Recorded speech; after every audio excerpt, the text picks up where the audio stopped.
कानपुर में 4 नाबालिग द्वारा एक भीषण एक्सीडेंट करने के बाद पुलिस अब और भी सतर्क हो गई है।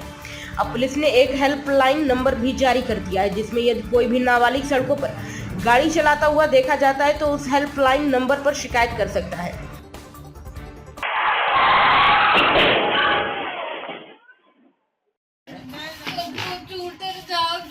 चली गई भाई, चले जा मर को।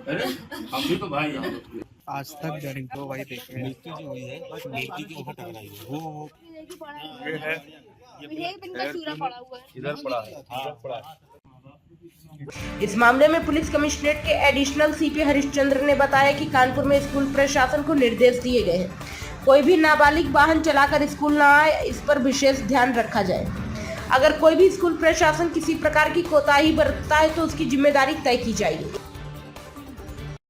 Every law that is pass in parliament, उसमें कुछ लॉजिक के चलते 18 साल की उम्र दी जाती है, इतने सारे टेस्ट गवर्नमेंट लेती है, उसके बाद आपको डीएल इशू किया जाता है। एंड आपको पता है वो जो बच्चा जेल अभी गया है वो किस सेक्शन में जेल गया है? It's section 304 of Indian penal code which is मतलब the new act which is come the BNS, उसमें वो सेक्शन 105 है। और कल्पेबल होमिसाइड आप में से शायद किसी ने सुना होगा, culpable homicide is just second to murder, legal terms homicide is just second to murder. Do you realise कि उसके लाइफ लॉन्ग उसके आईडी के साथ ही कल्पेबल होमिसाइड वर्ड जुड़ गया, भले ही वो नहीं चाह रहा था उसको मारना, लेकिन फिर भी ऐसा हो गया तो अब ये करना ही पड़ेगा ना, क्योंकि तो other person has lost their life. तो आप इतना बड़ा रिस्क हमें लेने की जरूरत नहीं है। इसके साथ ही नाबालिग जो भी एक्सीडेंट करता है उसके परिजनों के भी जवाबदेही होगी और मोटर व्हीकल एक्ट के तहत जो भी कार्रवाई होती है वह कार्रवाई की जाएगी। लगातार मामले सामने आ रहे हैं, कानपुर पुलिस द्वारा इसमें क्या स्ट्रैटेजी बनाई गई है और स्कूल्स में स्पेशली इस तरीके के मामले सामने आ रहे हैं तो इसमें क्या कैंपेन चलने वाला है?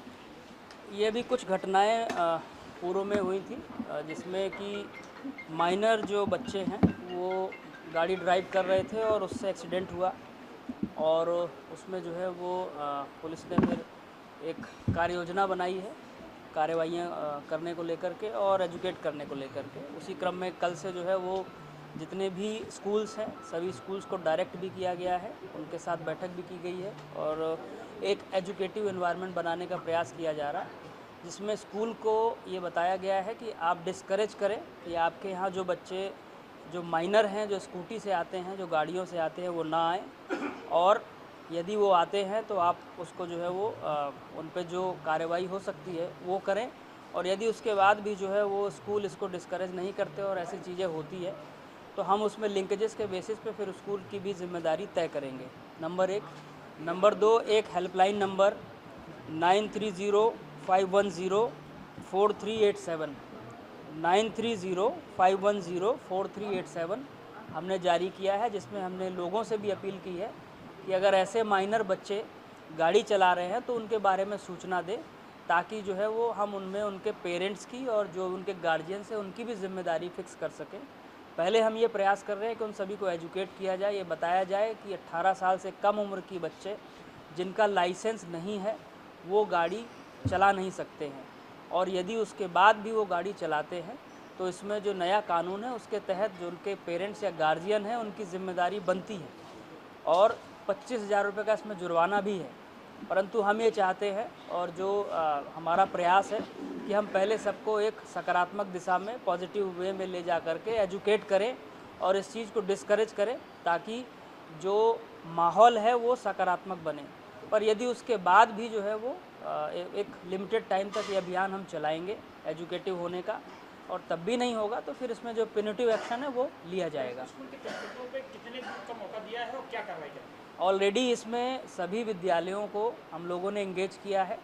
कल भी हमारे यहाँ 25 स्कूलों के यहाँ जो है वो बैठकें हुई हैं, उनको बताया गया है, बच्चों से बातें हुई हैं, और उसमें भी 2 विद्यालयों को जो है नोटिस जारी किया गया है। तो ऐसा उम्मीद कर रहे हैं कि एक सप्ताह से 10 दिन का हम लोग ये अभियान चलाएंगे, जिसमें सभी को जो है वो सुधारात्मक और एजुकेटिव बिहेवियर को जो है वो आगे बढ़ाने के लिए कहा जाएगा। उसके बाद भी यदि नहीं सुधरते हैं और नहीं मानते हैं तो फिर जो लीगल पेनल्टी एक्शंस हमें दिए गए हैं हम उसका अनुपालन करवाएंगे। करेंगे या फिर स्कूल प्रशासन वो देखा जाएगा, जो भी उसमें जिम्मेदार होगा, प्रबंधन तंत्र का या प्रिंसिपल का, जो भी उसका मैनेजमेंट या एडमिनिस्ट्रेटिव जो होगा, उस पर कार्रवाई भी नियमानुसार की जाएगी। आवश्यकता क्यों पड़ रही है? क्योंकि आप सभी जान रहे होंगे कि ऐसी कुछ घटनाएं हुई हैं। बॉम्बे की भी एक घटना हुई थी जिसको लेकर के सोशल मीडिया में काफ़ी चर्चा रही, और हमारे यहाँ भी 2 घटनाएं ऐसी हुई जिसमें एक नाबालिग बच्चे के द्वारा गाड़ी चलाई गई और वो गाड़ी की स्पीड इतनी ज़्यादा थी कि उसमें एक शिक्षिका की दुखद मृत्यु हुई, और इससे पूर्व में भी एक घटना ऐसी हुई थी। तो उसको लेकर के जो है एक ये अभियान चलाने की ज़रूरत है। हमें ऐसा लगा कि हम लोगों के बीच जाएं, उनके विद्यालयों के बीच जाएं, उनके पेरेंट्स के बीच जाएं और उनको ये बताएं कि वो जो ये काम कर रहे हैं ये गलत है, इसमें सुधार की ज़रूरत है, और सुधार अगर नहीं होगा तो जो संबंधित है फिर उसके खिलाफ जो कानूनी कार्रवाई बनती है वो की जाएगी। Thank you. प्राइम संदेश न्यूज से संवाददाता मयंक सैनी की रिपोर्ट।